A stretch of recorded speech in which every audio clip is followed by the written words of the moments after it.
So in this last section, we'll be creating an app that will fetch wallpapers or different types of images from the Pixels API of Facebook. Assignment solution for day 6.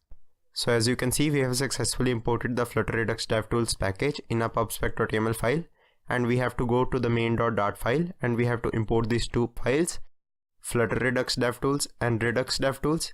And inside our main app stateful widget, where we have previously given the value as store, we need to replace it by DevTools store that is provided to us by the library that we have imported.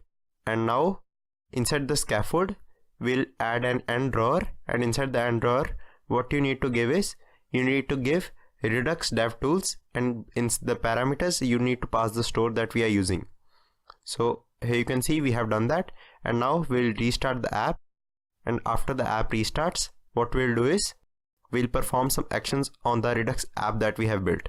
So let me quickly open up VS Code, and we have this app, and I'll perform some actions over here. As you can see, I'm doing some actions in the app that we have built.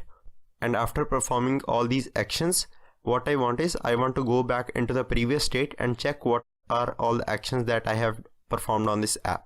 So I can open up this end drawer, and I can slide this slider and see in the background that we are able to see all the changes that have been made to the state. And also we are able to see the actions that we have performed in different steps. And now let me go back and perform some different actions again, and we can also reset the state by pressing this button.